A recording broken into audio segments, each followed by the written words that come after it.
I was very blessed with teenage years. I really enjoyed my dad in hunting and fishing and things like that. The time I was a little boy, I'd go with him and do things, but I remember I'd love to go up the canyon, up Oak City Canyon, and go fishing. I was blessed when I turned 12. I was living out on the Warm Creek Ranch on the Nevada-Utah border at Gandy, and Dad liked to fish, and we'd go up to Trout Creek and Birch Creek and go fishing and do that a half a dozen times during the summer, and it was just really a lot of fun. I enjoyed it. I got to where I was a good fisherman, and I'd catch grasshoppers all day to go fish for a half a day and dig worms, whatever, and it was bait fishing. But we just had a lot of fun doing that. I had a great youth. I lived a year at 12 years of age. I lived at the Warm Creek Ranch, and then on through I was at Delta, and then my sophomore year I attended Cedar City High School. And that kind of took me out of football. I thought I wanted to play football, but in the move I didn't quite get to do that, and then I came back to Delta my junior year and played and injured a shoulder, so that ended my football career. But I had a great youth. I did a lot of things with my family, friends, but I just really enjoyed my father, and he was a government trapper, and we did a lot of hunting together, and I learned a lot of his traits. And I didn't ever like horses like my dad did. My dad loved horses. I liked them, but I never got as efficient with horses as my dad. My dad was a good horseshoer. He broke horses. And I might mention that we chased Mustangs a little bit, and I did catch a couple of Mustangs on my dad's horses, but I just had a good youth, great mom, a great mother, a great dad, great family on both sides. So we did a lot of things with the family.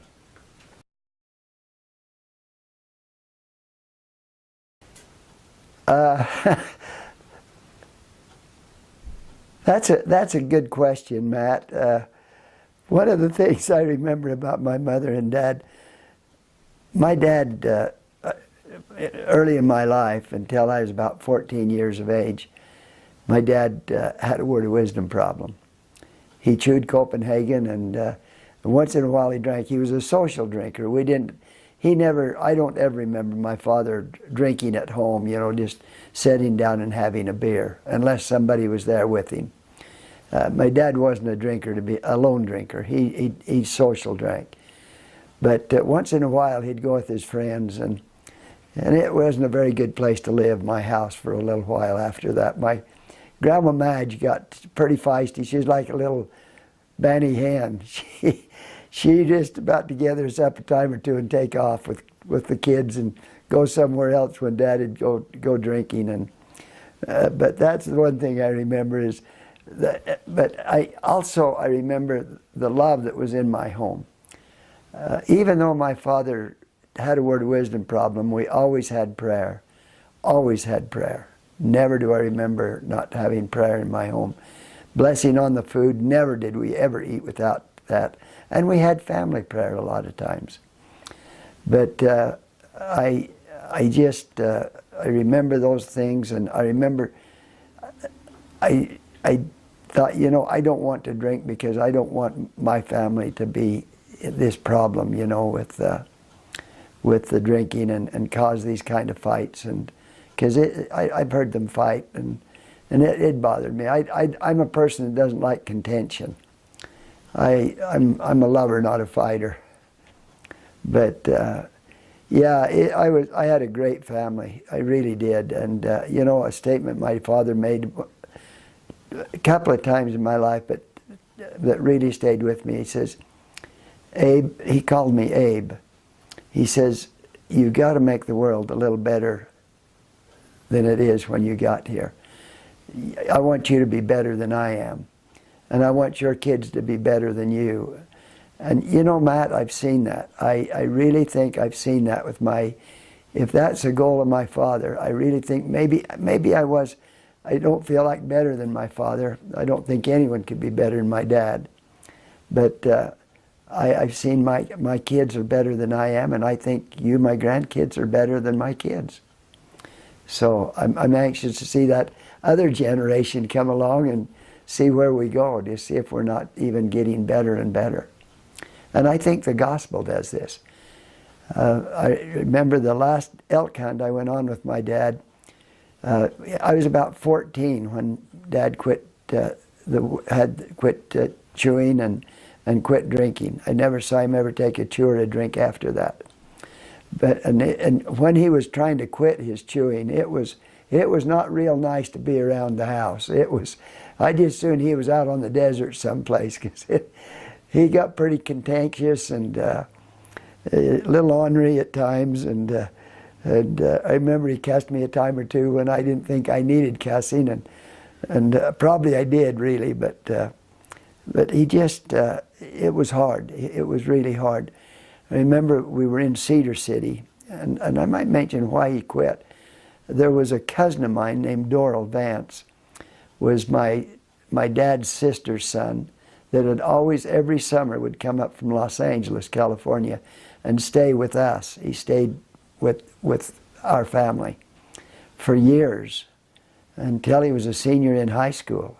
And then he came and stayed with us when we were out on that Warm Creek Ranch. He worked out there for a year, and that was when he left there. He had to go back and go to the service, and this was right during the Korean War. But anyway, Doral was killed in Korea in the war, up on Heartbreak Ridge. But I remember Steve, his brother, came up and asked Dad to go to the temple with his mother and Dad, with Uncle Sterling and Aunt Florence, and have the family sealed. And they asked Dad to stand in as Doral.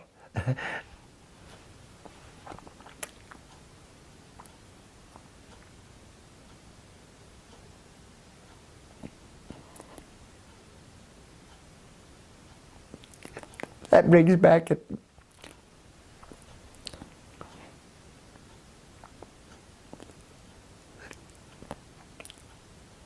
tender moment,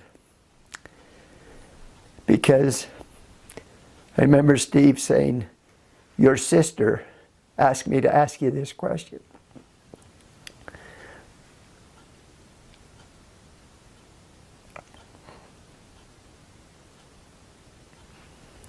It brought back the memory.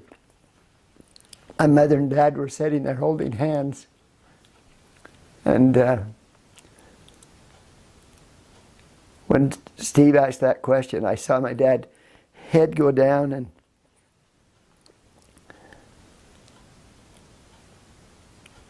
I won't say I saw tears,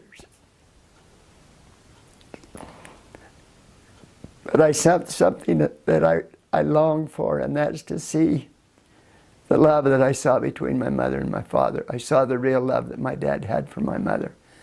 I remember he looked at my mother and he shook his head, looked over at Mom, shook his head, and looked at Steve, and he says, "I'll be there." And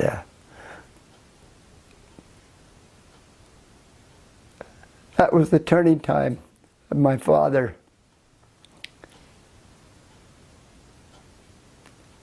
When I saw him really accept the gospel. He had never done anything for me, and within, imagine I must have been, well, he ordained me a teacher, so, and I turned 15 in Cedar City, so I would have been right in there. But he ordained me a teacher. But anyway, you go on with that, and became very active and very active in the church, elders quorum president. But while I was on my mission, they put him in the bishopric. He was called into the bishopric. And I remember him writing to me and telling me that, and I thought, oh my gosh, you know, how special, you know, that he can do that. And I thought, this is wonderful. Dad, you're doing a great job. But I think the other thing that I remember a lot about it was the last elk hunt. And that brought back those other memories. It's interesting how you're bringing back, Matt, you're bringing back some history there that I'd forgot. But anyway, we were riding along, and he was up in front of me, and he reached in his pocket, and I knew he was reaching for Copenhagen. And I laughed. I says, "Dad, I thought you'd quit chewing." He looked back at me, and he says, "Son," he says, "if there'd have been a chew then right there, I'd have taken it." You know, and we laughed and giggled about it and left and went on and rode up a little while. And I remember him turning back, and right at that place, it was up Manti Canyon, and we were up in the pines, and there was a big mountain back behind us. It seemed big there then. We were going up this trail, kind of, sort of a trail, and it wasn't rough. It was a good area. It wasn't hard riding. It was a beautiful area. And I remember him turning around, and he turned around, clear around in the saddle, and he looked at me. And he says, "Abe, please don't waste your life in the gospel like I wasted mine." And, you know, that really, really hit me. And later in my life, after my mission, and Annette and I were married and out of college, I remember many times it would have been easier while I was at the Fish and Game to have taken a drink than it was to turn it down because of pressure, peer pressure. And the director, the assistant director, my boss in Price, when we were in Green River, I've had him pour alcohol on me, and I remember one day Al poured this drink on me. He said, you won't drink it or you'll wear it." And he poured some on my shirt, and Verge says, "Don't do that, Al." He said, "Give it to me, I'll drink it. He won't drink it." You know, but I think that was the thing that kind of kept me from doing maybe some of the things that I could have done that I shouldn't have done. So, yeah, I had a good mom and a good dad. He brought some memories back. That's why you need to be sitting down at the computer and starting to write them down there. Yeah. It's easier to say. I'd forgot that. I'd forgotten about that really experience about Mom and Dad. I can still see, when he said that, I could see them sitting in that room. It was in the living room of that house. It's still there. That was the first house we lived in, up by that pond, up more towards Karma. And then the next one was down north, more towards the old church house. But I remember him sitting there, and I remember him and Mom and Dad were holding hands, and Dad's head went down, and tears kind of came to his eyes, and I don't think he had a chew in then. Dad chewed, and you never knew he was chewing. I never saw my dad hardly ever spit. He was a clean chewer. He wasn't like some of them. There's 4 brothers and sisters, 2 boys and 2 girls. I'm the oldest. Margene is a sister younger than me, about 14 months younger than I am. And then Ray is about 9 years younger than I am. And then Janet's 16 years younger than I am. So we're spread out over a 16-year period. And Margene passed away 3 years ago, and Ray is still alive, living in Richland, Washington, and Janet lives in Delta still.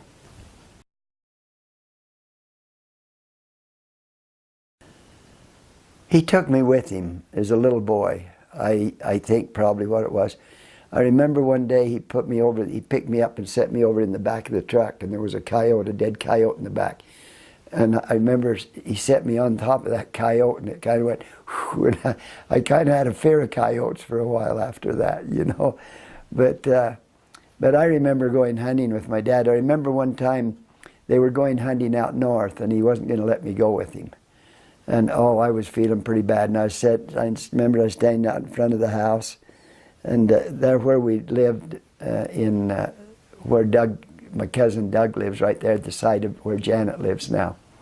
But anyway, I was standing out there on the lawn, and I guess my face was pretty long, and remember that truck coming by, and I thought, oh man, they're doing it by, and pretty quick the brakes come on, and he come over and he hollered, he says, do you want to go? And I said, I do. And I don't think I could have been 6, 7 years old. And, oh yeah, I do. He says, well, go get your clothes. So I went in, and you know, it was something else. Is when we camped, when we went, I went with my dad like that, and we stayed overnight. I just slept in the same sleeping bag as he did. Mm-hmm. They had a bedroll. It was a little bigger than a little sleeping bag, but you know, it wasn't very big. He'd tuck me in there at the side of him, and we'd just sleep together. And I think because he took me with him a lot. Yeah, I was with him a lot, and we always hunted on horses. And I'll tell you, it scared me sometimes because I was on the back and couldn't see where we was going. And when he got after a deer or an animal, it was, you hung on. You did. He couldn't get me off. I hung on. And that was the saying. They say, wherever you see Ock, you see Abe. So, yeah. So it just kind of, that kind of a story, yeah.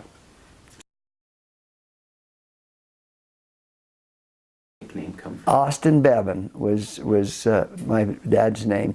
He was named after his uncle Austin in Holden. The Johnsons, my grandpa Abner grew up in Holden and married my grandma Johnson, Laura Huntsman, who was a huntsman from Fillmore. And then they moved to Delta and settled in Delta and homesteaded 80 acres over there, where we still own some of the farm there. But anyway, yeah, he was named after that, and the name Bevan is a surname. Hustler Bevan was one of my great-grandmothers, and that Bevan name come, and my name's Abner Bevan. I'm after my grandpa Johnson with the name Bevan. And so that's how we wound up with that. My dad was killed, or my grandpa was killed when when my dad was 15. His dad was 47 years old. And then what's coincidental is my dad was killed at 47 when Ray was 15 years of age.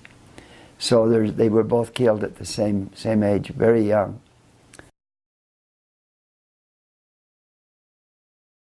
It came from a Peterson, a friend. One of my dad's best friends was a Peterson, and his little brother had come over and play with them all the time.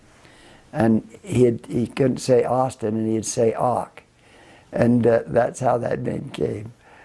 Was Ock, yeah.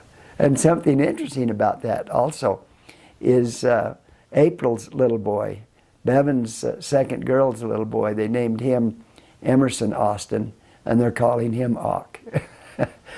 and Bevan's boy, Austin Bevan. Bevan's name is Bevan Austin. Our oldest boy is Bevan Austin.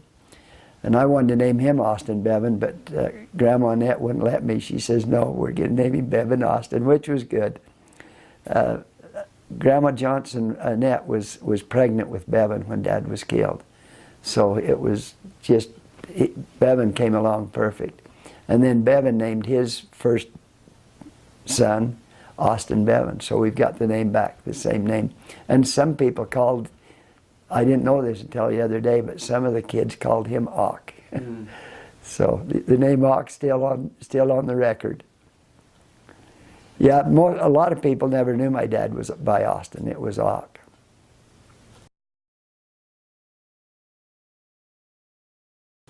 My mother was one of the most kind, loving women I've ever seen.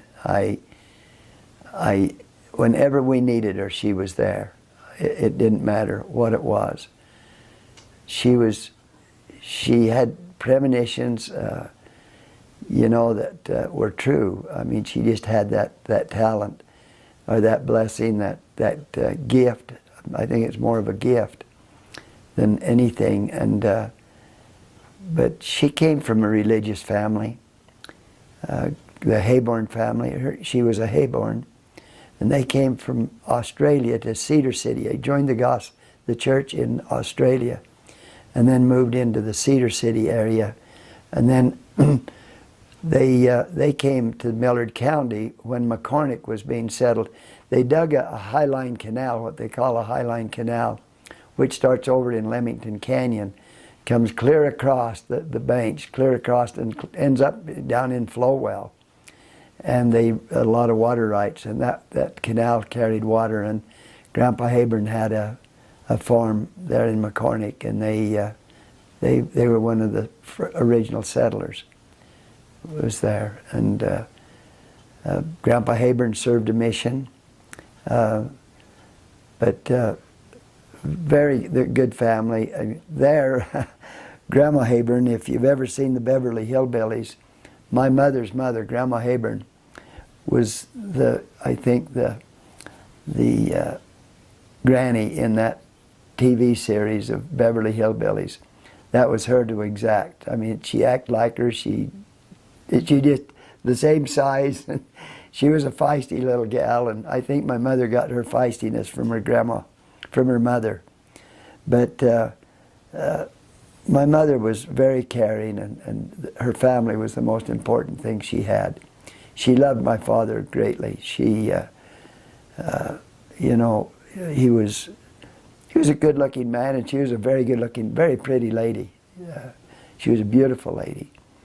And something that was very interesting is she loved your grandmother, Annette, as much as she loved her own kids.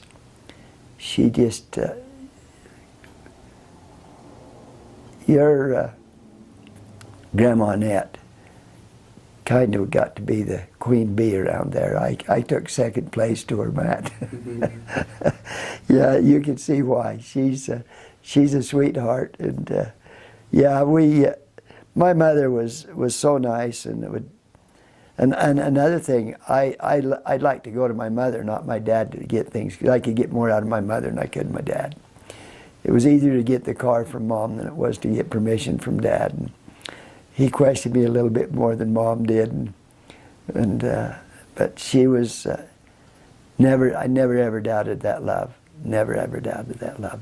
But she was something else that was very interesting. Matt, a story that I might tell you is my mother taught me to pray, and I learned to pray at her knee.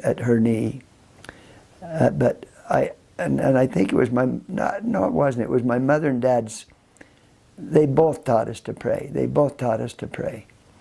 But I remember with my father, never did I ever see him ever go to bed, or did I ever, when we were out camping and that, did I ever not hear him say, "Let's say our prayers." He always said his prayer. In fact, a story that's worth preserving here today. This is really a good one. He came home intoxicated one night. He was drunk, and I remember the fight. There was a fight, and I guess Dad, I could hear this going on in there, you know, and in the bedroom, and Dad's, everything went quiet, and I wondered what it was. And pretty quick I heard my mom say, "Just how far do you think that got out of this room?" Yeah. Well, he'd knelt down and say his prayers, and now he's drunk. And my feisty little mother, just how far do you think that got out of this room, you know? It sounds just like her, Matt. I mean, that's just a spitting image of Grandma Madge. And when she was upset, she was upset, and the whole family knew it. But I thought, you know, Mom, that prayer got out of this room a long ways. You know, it was heard, and so, you know, I really learned, no matter what, Matt, we pray. I don't care whether we're worthy or we're not worthy of it. Our Savior came here to this earth not for the people that were good people. He came here for the sinners, and we're all sinners, as we know. But I thought, you know, Mom, that's one time maybe Dad was right. But it was just my mother. That was my mother. Was just to do that with my dad. We laughed about that a lot of times, That's a story I've told many times.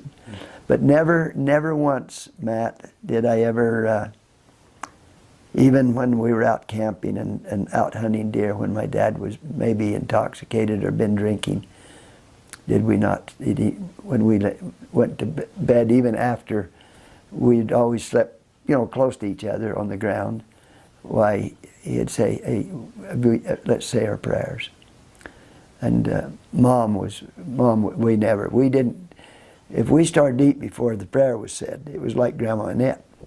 She let you know that we're not supposed to be eating until you say the blessing on the food. So, yeah, very, very good. Very religious lady. Never heard my mother ever swear.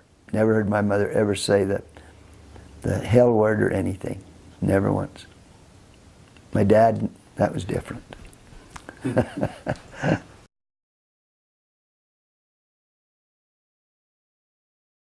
I think the message that I think my mother would leave would be stay close to the gospel, stay close to the prophet, go to the temple. My mother loved the temple. My mother loved the temple. When Dad got active in the church and started going to the temple, I've never felt what there was in the home. I think that's what it is. Matt, the temple is the only place on this earth that the devil can't go. He can go in this home, he can go in the chapels, but he can't go in the temple. He's barred out of there. And I just think that would be the thing right there, that she felt like that was heaven to her. I think the spirit of the temple would be what my mother would be more, that's the gospel to her. My dad would be more of the worldly ways, but I think he would tell you and I, if we were sitting here today and he was sitting at our side, I think he'd look us in the eye and say, boys, don't waste your time in the gospel like I wasted mine. I think those maybe 30 years or so that he wasted, they weren't wasted. I mentioned he was killed at 47. At his funeral, Matt, there was the town drunk, Tarv Broderick, and the stake president, June Black. And that's the kind of people your grandpa, your great-grandpa Hawk, touched. And I think I've been blessed to touch that a little bit in my life. I think I've got a little bit of the personality of both my mother and my dad. I'm maybe a little, I don't think I'm as good as either one of them. You kind of, how you feel about life, but I try to be good, and they're, I think, try to live your life like the gospel is taught. The spirit of the temple from my mother, and the gospel would be more, I feel like my dad was more into the gospel already. I milked cows from the time I was a little boy. I wasn't very old until Dad had me milking the cow. And I don't know that I was even 8 years old when I started to milk. And when I started, it went from there on. And in fact, I made my money for my school. That's the way I earned a little bit of money, spending money. But this one day I picked a stick up, this chicken did something, I hit it and it killed it. Well, I hid that chicken. And anyway, I don't remember. I think I killed another one, and we got down to only 3 or 4 chickens. And yeah, there was some things that I did that I feel bad about. I remember one day I was trying to get a horse, a Mustang colt, underneath the shed, and I went to hit the horse with the rope and hit it and knocked its eye out. And oh, I felt so bad. And I was quite a while before I told my dad that. I thought, oh, he'll beat me to death. But he said, looked at me and he says, did you learn a lesson? And I says, I sure did. But he said, you never whip a horse on the head. And I learned a hard lesson there when poor little colt, I had to get rid of it, and it was my fault. I was trying to break it and did some wrong things. And yeah, there's a lot of things I should have told my parents maybe that I didn't. One of them was, I remember I changed the water. I was irrigating. I started farming. We had 80 acres, and I was working on the farm young.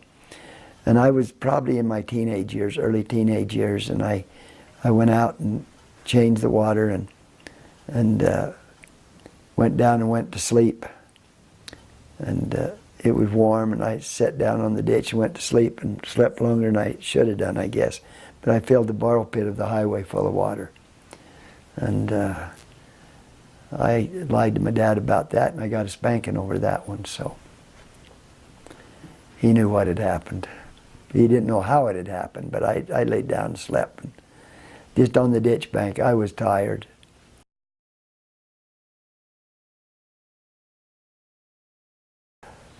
You know, Matt, I fell in love with your grandma really very quickly. I was a sophomore at Cedar at the high school. Then it was CSU, College of Southern Utah, where it's now Southern Utah University. But I attended there. The first year it was called College of Southern Utah in 1954, fall of 1954. And I went back there as a sophomore. It'd be the fall of 1955. And I worked at the Meadow Gold Dairy while I was going to school. I worked full-time at the dairy, and I went to college full-time. My grades kind of showed it at times, but they got a little worse after I met your grandma. What?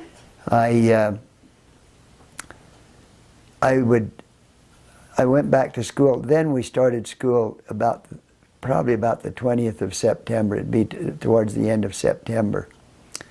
And I'd go home and farm in the summer and then go back there in the winter.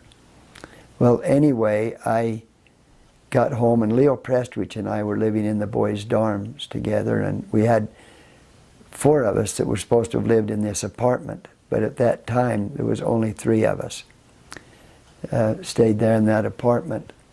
And Leo and another fellow stayed over on the one side, and I stayed over alone on the other side. But and then Leo and I were the only ones there then. And I came home, and he said, "Let's go to church." I'd come home from work from the dairy. I'd work full 8 to 12-hour days on Saturday and Sunday. And then I'd go over and work on Monday through Friday. I'd work 7 days a week, but Monday through Friday, I'd go over and work for anywhere from 3 hours to 5 hours. And I couldn't leave until everything was done. And they pretty well had someone there 24 hours a day. You know, taking something was running, or, you know, somebody was there. Well, anyway, I said, "Oh, Leo, I'm tired. I was give out." I said, "I'm not going." He said, "I'm not going to let you not go." He said, "You're going to church tonight." So I said, "Okay, let me shower." So I jumped in the shower, and we went over, and we sat on the back row, and you could see the door that come into the institute. It was an institute there. It was just a branch of Ward, I imagine. It's not like it is today. So anyway, we were sitting there, and this girl came through the door and walked in, and she was in a white dress. And I hit Leo, and I said, "You know who that is? I'd like to go with her." When I saw her, she just stood out in all a white dress. And then they wore petticoats. My gosh, they were a big petticoat dress, you know, underneath that dress, and it was kind of flaring there a little bit, and I just thought, you know, she's cute. I'd never seen her before. I'd never seen this girl before. So anyway, we got through there, and he said, "Let's stay." They had a fireside afterwards, and Annette sang in the fireside. Rosemarie, if I remember right. I still remember the song. And so we talked about it. But anyway, going back to where it was, why, he punched me in church. He punched me and he says, "Do you want to go with her?" And I said, "Yeah." He said, "I'd like to go with her." And he said, "Well, this is her roommate." And this gal sitting right next to Leo was Annette's roommate. And that's how we got lined up. Leo wound up going with Janice Roselle. Yeah, Janice Roselle. And I went with your grandma. We went down and went to the movie, and afterwards we got to playing around, and it was cold, and I put your grandma's coat on, and we stole Christmas lights out of the Christmas trees on the main street of Cedar City. And we took a whole bunch of the red ones, and then we took those lights down and put them in the girls' dorms, put red lights all over in the girls' dorms. So there's been little mischievous stuff done in my life, Matt. But anyway, that's when it wound up, and I heard her sing there. And then I went to an assembly, and she sang a song in that assembly. And I thought, you know, she's so important, I don't think I can never get a date with her. But anyway, Janice lined us up, and it was a blind date. It was a blind date for her, but I'd seen her. And I remember she told me one day, she says, "You know, I just about didn't go with you." And I said, "How's that?" And she says, "Well, they told me your name was Abner." And I thought, what a crazy name. She said, "You must be a funny duck, you know, to have the name Abner." Well, so anyway, we went from there.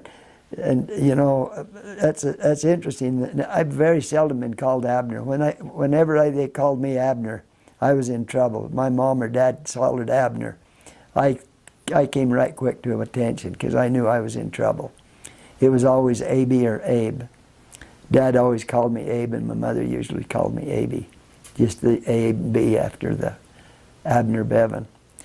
Well, anyway, we wound up, it wasn't long after that, she sang in that assembly when we went together, and we just started going together, and just, I knew I liked her, and I knew she liked me, but she was a hard girl to kiss, Matt. She wasn't the one, you didn't kiss her on the first date.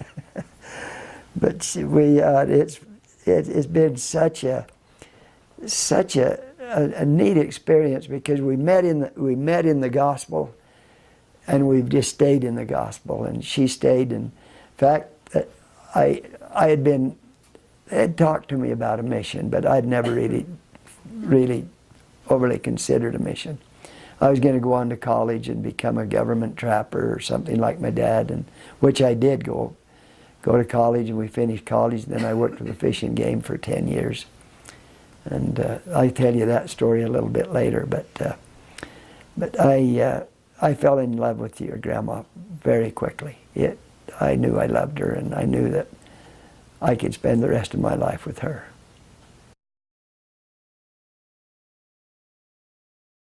You know, Matthew, I felt like I'd known her all my life when I met her. I don't know. I really feel like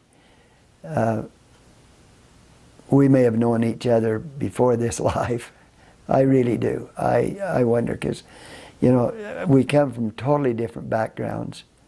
You know, she comes from a very religious background, and I do too, but not an active background like she was. She was in the gospel, and very obedient to the gospel, and you know, she was just the kind of a girl you respected, and you know, I just fell in love with her. I mean, her morals, her everything to her was just top notch. And she was a pretty girl. She really was. And she stayed a pretty woman. Still is. I was a sophomore. Before or after your mission? No, this was, yeah. My mission is because of her. My missions are because of your grandma. We dated all that year. We probably, that date probably happened, well, the Christmas lights were up.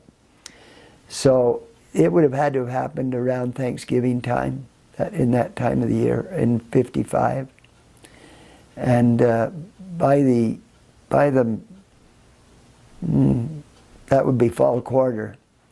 And by the time, probably by the 1st of January, we were dating pretty steady. And by the end of the year, we were in love, both of us. And she always wanted to marry a returned missionary. And my thoughts of a mission become a little bit stronger after I found that out. And I realized that that was something she wanted to do.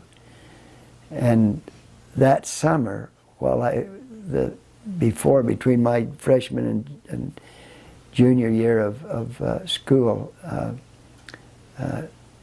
my freshman and sophomore year of college, I was working with a fellow, Kenny Adams, who had a combine, and I was helping him combine some seed, of our seed, and he spoke Spanish. And we had Mexicans work for us in the beats when I was growing up, and I enjoyed that language, and I wanted to speak it. And I'd learned to count to 10, with those fellows with me and with the Mexicans that worked for us. And just a few things, and Kenny got me going there, so I thought, if I'm going to go on a mission, I want to go on a Spanish-speaking mission. And then the next summer, we went going together steady. We were going together, and then she went to, I think, down to Mesquite to work, and then she came back to St. George, so she'd be a little closer. And I'd go down and see her once a month or so, and then when she came back to college, I'd run my grandpa's farm and our farm both. And that time I raised seed and had enough seed to pay for my mission. I knew then I wanted to go, and told my folks I did. And that's when I was called to Argentina. So I learned Spanish there. But that was her fault. If your grandma had said, let's get married, I'd have never gone on a mission. No, I'd have never, ever gone, Matt. That's totally her fault. And How old were you when you went on your mission? I was 20. Yeah, it was 20. I was 20 years old. That was when I went. I got my call probably within a month after I turned 20. I received my call in the first of September, right after about the middle of September, and I went into the mission home around the 1st of November. Went there for a week, and then came home for a week, and then left. My mission started in Argentina the 17th of December, 1956. And then it was 2.5 years. But it started when you got to the country, not when you went into the MTC like it is now. So, and now look at that. Look how many missions I've served because of your grandmas. It's just back to South America again with Grandma, and then Nauvoo, and now with Farmland Reserve, and who knows what's going to happen next. Many more missions, Yeah.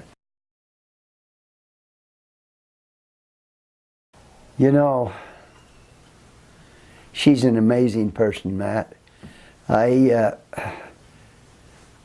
longer I'm married to her, the more I really realize what she really is.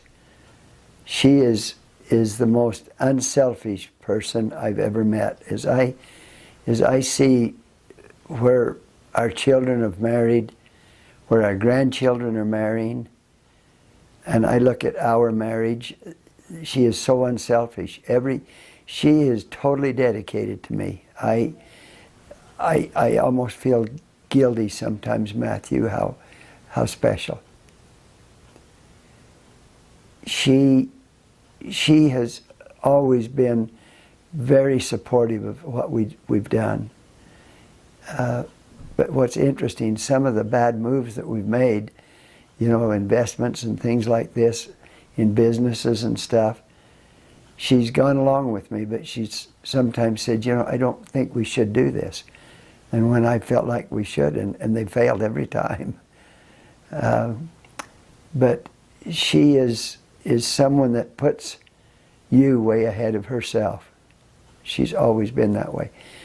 She isn't a person that goes out to the neighbors and says, hey, let me help you, I'm in, you know, I'm going to do that.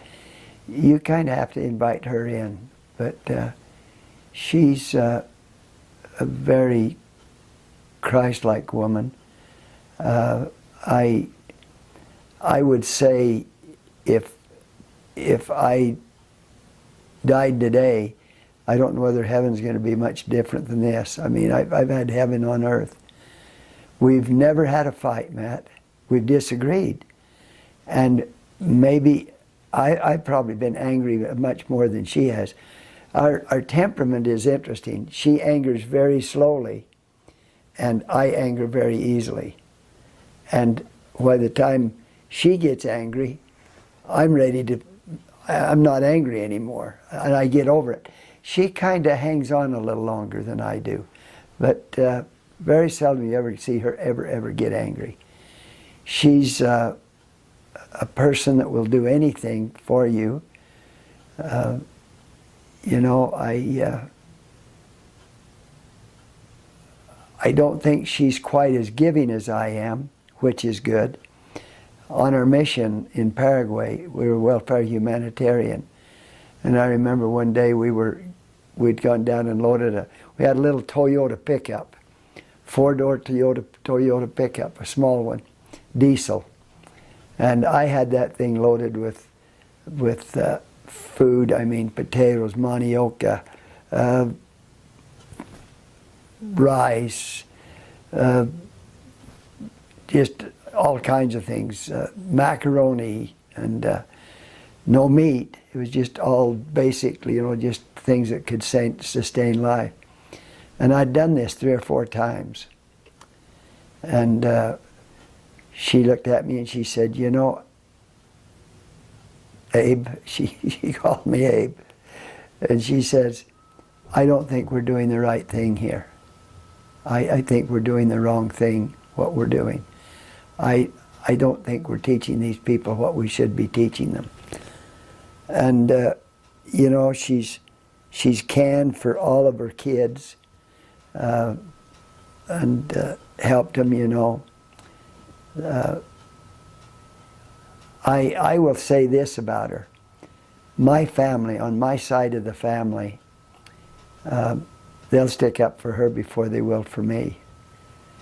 And I think that's a good way to say what kind of a woman she really is. And I was just very, very blessed, Matthew, when I looked onto this girl. I'm very happy she fell in love with me. And it happened, like I mentioned, it happened in a hurry to both of us. But and when I came back off of my mission, we were engaged. We were engaged for the 2.5 years. We were engaged almost 3 years before we got married. Just like 2 months, well, really just a month, and we would have been 3 years. But when I came home from my mission, I just didn't know what to think. You know, I didn't know whether I wanted to get married. I really didn't know what I wanted to do. I remember we were alone, and I told her, I said, Annette, I don't know whether we're ready to get married or not. I just don't know whether I'm ready. And she was just very calm, and we talked for a little while, and we were in Delta, and she went to bed, and I went to bed, and got up the next morning. I got home the 17th of July, and we were married the 28th of August. So that indecision didn't last very long. But I've thought, Matthew, time and time again about that. What if she would have been angry with me? I think that's the type of a woman she is. She knows what she wants, and she wants to make her Father in heaven happy. She's very, very obedient to the priesthood. You know, Annette would be a woman that could be very easily abused, and she won't fight back. But the older she gets, the more feisty she gets, and but she's been a wonderful, wonderful wife. I could have never found anyone that would have equaled what your grandma's been for our marriage. Yeah. I'm glad you asked that question, because she is just a very, very special lady.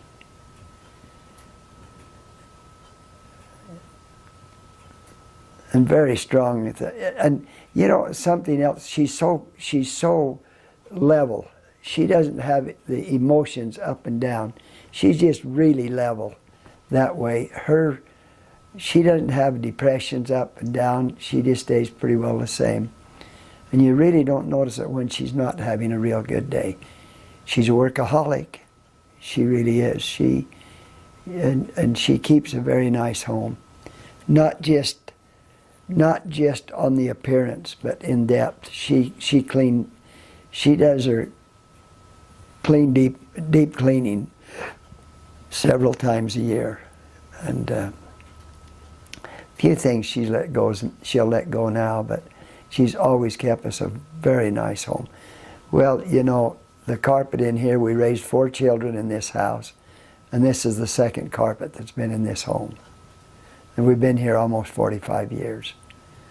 The carpet in the office, now the office, which was the boys' room, has never been changed, nor the carpet in the pink bedroom, what we call a pink bedroom. That was your mom's bedroom.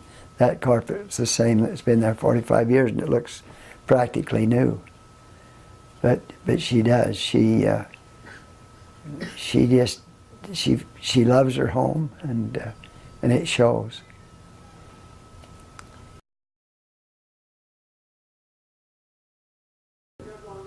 She's the most special thing I've ever had in my life, by far. If she were to say, hey, it's either this or that, I'd do this. I'd crawl on my hands and knees for her. A good wife, Matt, is something that is a blessing far beyond anything else we can have on this earth. And she's that blessing. She is that blessing. Hello, dear. Hi, sweetheart. How are we doing? Great. I'm going to have some supper. All right. I love you. I love you. I enjoyed your meeting. She has no trouble sleeping. I tell her it's her clean conscience. It's my guilty conscience. She has no troubles to sleep at night, and I still think a lot of that's just her temperament of what she knows, what she wants. She doesn't need a lot. Annette does not. This home is plenty good enough for her. She doesn't need a fancy house. She doesn't need a fancy car. Just something to get there and get back. Her home's her castle. And you can hear her whistling in there. You know, Matt, I never knew that she whistled until we were in Green River. And another thing, when she whistles, she's happy. You know that she is at her best. And since the cancer, she's not whistled nearly as much. The cancer took a lot out of Annette. She's not able to do what she used to do, but gosh, Matt, she'll be 82 in December, and so we both are very fortunate to. And you just had a birthday. Yeah, just turned 82. Yeah, I'm a year older than she is for 3 months. Yeah, her birthday's, her and Joseph Smith, 23rd of December. Born the same year, but I'm a year ahead of her in school. She was one of the older in her class, and I'm one of the younger in my class. And yeah, we've had a wonderful marriage. We really have. She, when I first started with the Fish and Game, we had Bevan while he was going to college, and then Calvin was born right after we got out of college. And we, in Green River, and I remember she'd get in that old Fish and Game pickup, and we'd travel. She'd go with me all day long.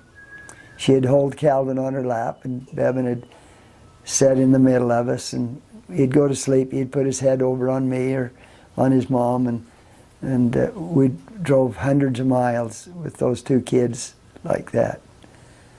Just had a lot of fun. We've always done a lot of things together. She likes the outdoors. She has been an outdoors girl. It's interesting, hunting. She hunts because she hunted with me because I wanted her to. And she's killed a deer, and she's killed, I think, 5 elk. And she's killed her share of elk, but she doesn't like to shoot. She doesn't like to kill animals. She'll kill them to eat them. She likes elk. She loves elk meat. So we've been that's been my blessing. So I've learned to hunt elk a lot more because of her. Deer, she's okay, but I'm more of a deer hunter than I am an elk hunter. But she loves the elk, so I hunt a lot of elk. Yeah. Are you still recording? Still recording, honey. Sure, I'm making noise in there. And you were whistling, and we were talking about it. Really good meeting. Yeah, it was a good meeting. Did you listen to it? Yeah, yeah.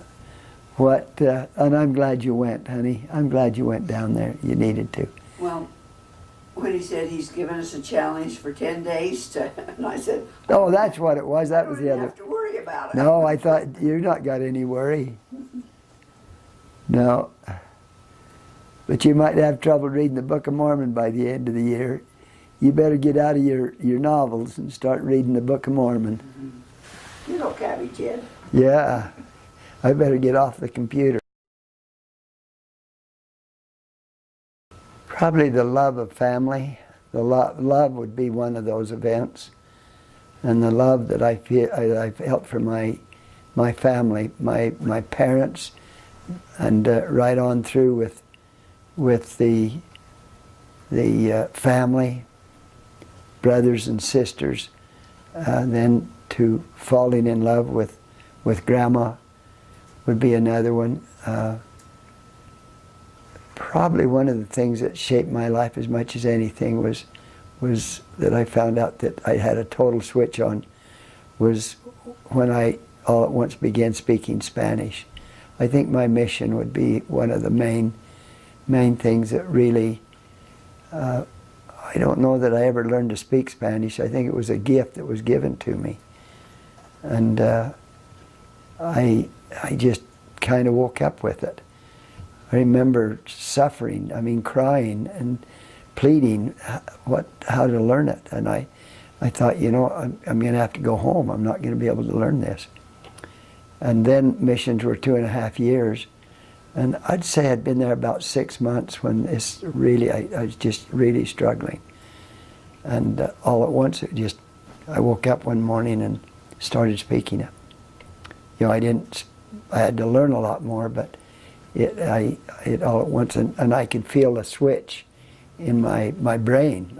If something happened to me. And spelling became easier, reading became easier. All at once it just... So I would say the love of family, the gospel, and I'll talk about that in a minute, but my mission. College was okay, but I don't think college affected me like the others did. And then I think the birth of our children. Each one of those were very, very special. The only birth I got to see was Calvin. In those days, they wouldn't let the dads go in and see the birth. But Calvin, I did. In fact, I administered Grandma ether. I was the anesthesiologist on that one. We'll tell that story a little later, but yeah, it was quite interesting. But there's a lot of things there. I think that to see our children, what happened to them when their first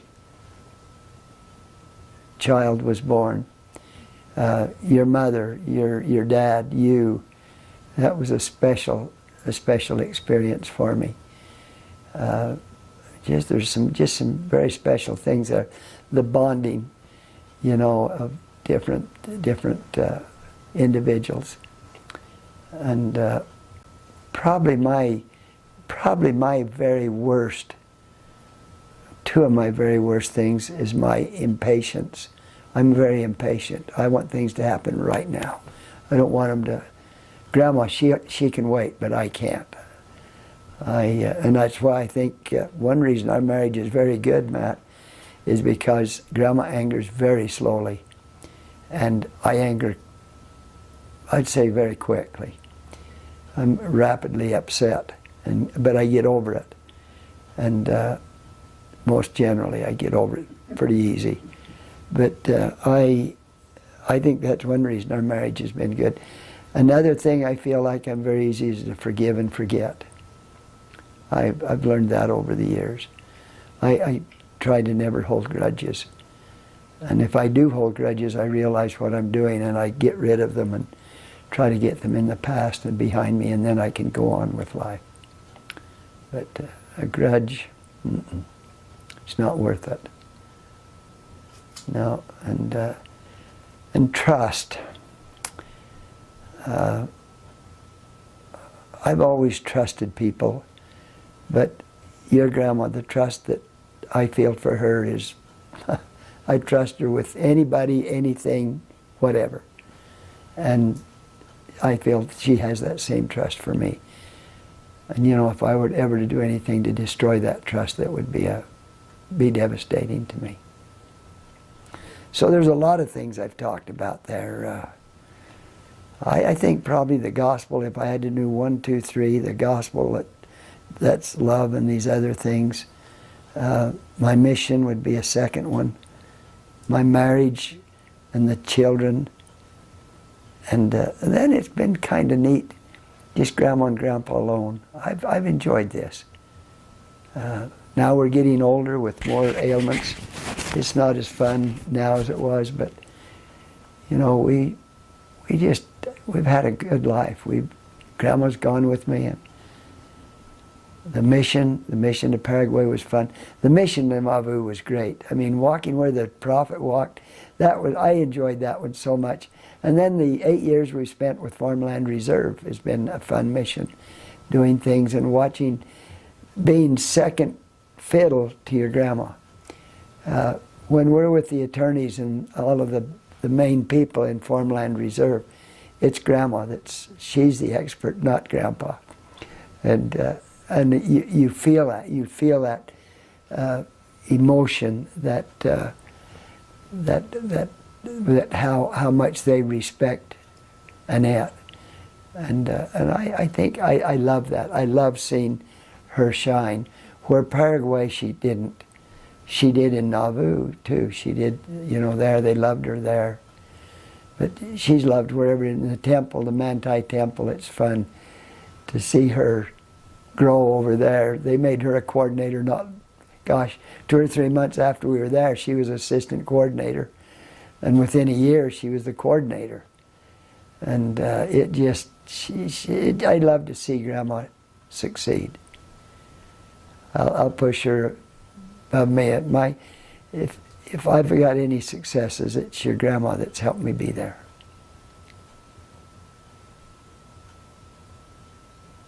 He pays me those compliments, but he knows he's telling the story. Oh, nonsense.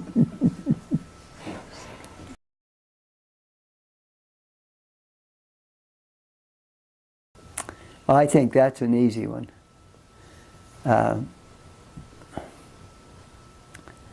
When they diagnosed Grandma with cancer, I took it as a death sentence. And I'll never forget, we were in Delta just getting ready to cook a big dinner, Dutch oven dinner, for the about 400 people. And we pulled in there, and Dr. Gross called and said, "Hey, I need to have you come out. I need to talk to you." And he called and I answered the phone. He said, "I need to talk to Annette." And in the process, when he found out where we were, he says, "Well, I generally don't do this." And he told her she had cancer. And when she told me that, it just tore me to pieces. And I blocked it out, and then got home that night, and when I went outside and just cried. Because I figured, you know, when people get cancer, to me, they died. And I think that was probably maybe the worst thing, one of the worst things I ever had happen. Now I realize, you know, that it isn't, but you know, when I lost my dad with that accident, the airplane accident, that was traumatic, but the cancer was more traumatic than that was. Not really, honey. That was pretty traumatic. Oh yeah, it was traumatic, but I had you then, and I thought I was going to lose you. Yeah, and the best thing that I've ever had happen is my wife.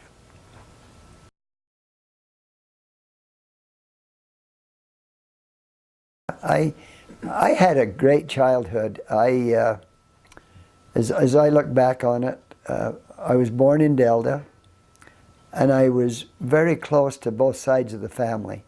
Out on the farm, I had my dad's side of the family. Uncle Ward lived close to us, and Aunt Bonnie. So I was associated with them a lot. And on my mother's side, they lived in town. So I had good family on both sides, and a great rapport with my family, and learned to love my family. In fact, my aunts and uncles, you know, the churches, was married to, Uncle Shine was married to my mom's sister. Well, he had brothers and sisters, you know, Uncle Shine's brothers and sisters, and I just thought they were relatives. I mean, I just, you know, if they were any friends of my family, you know, or my uncles and aunts. So there was just really a great love there. I remember we moved to Nevada for a little while. Well, I think I was about the second grade, and lived on a ranch out there for a while. Dad was trapping in Nevada for some sheep men. But it was fun there. We lived there. I remember every week we'd bathe. We'd go out and they'd build a fire, and they had a wash house out there. We'd go out there and heat water in there. They had a stove, what they called a monkey stove, and we'd heat water and put it in the tub. And then there was two families there, the Greiners and the Johnsons. And the Greiners would usually go out and bathe first. When they got done, they'd throw the water out of the tub. It was number 3 tub, an old bathtub. And then it'd take a little while to warm the water up again, and we'd get the water warmed up, and then we'd go out. And I remember Mom and Ray would be the first ones to bathe. Then Dad would bathe, and then Morgene and I'd get in the tub and bathe. Both of us in that tub together. And I'd have probably been, what, 6 years old max out there.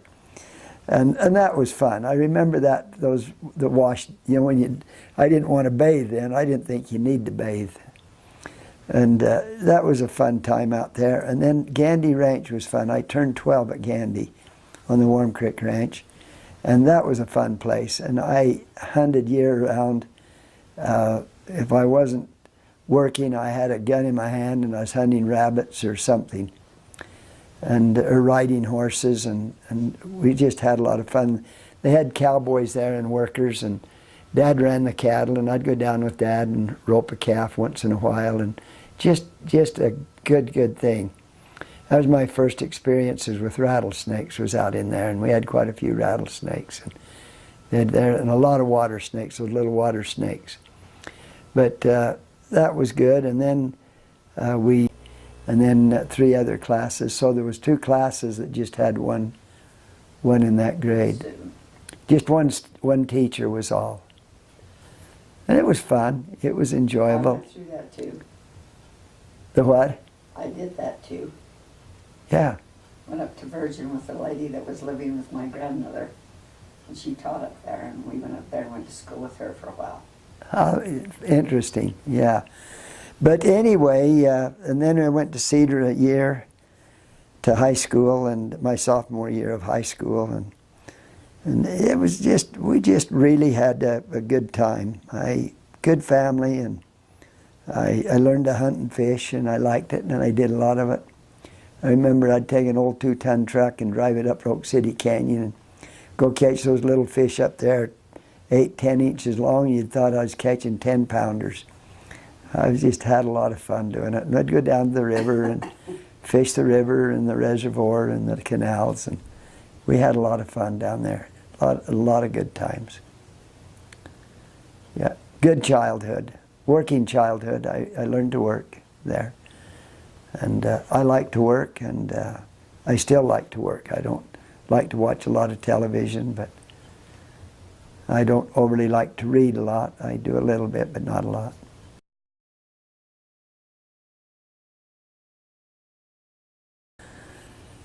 Delta, Utah, most of my childhood. Spring Valley, Nevada for a few months, and then Snake Valley at the ranch out there, right on the Utah-Nevada border. Cedar City. Can you give us a timeline from age-wise? I'd be probably from birth to 6, I would have lived in Delta and on the farm. Some of that would have been at Grandma and Grandpa Johnson's. And then the rest of it, my dad bought a farm right next to that. And we lived on that farm, and that's where I was basically raised. And then we moved out to Spring Valley in Nevada, and I was there probably 6 months, maybe. And during the winter, and we traveled down to the Robinson Ranch where we went to school every morning, and then come home every night. And that was probably 15, 20 miles away from where we lived.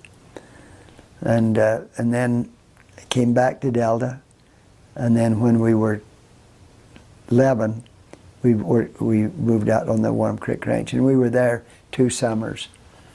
We went out there right after school.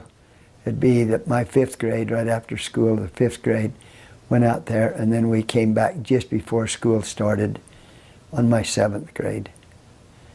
And so that would have been those years I was in the Delta Elementary School. We only had Delta Elementary 1 through 6, and then the high school was 7 through 12. Then I came back and went 7th and 8th and 9th grade in Delta, and then went to Cedar City and spent a year down there. My 10th grade year was in Cedar. I turned 15 in Cedar. And then we came back, and that's when Janet was born. That year we came back from Cedar. She was born in November. We came back we were down there 2 summers.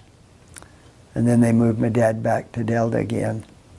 And we were there then until I went on my mission.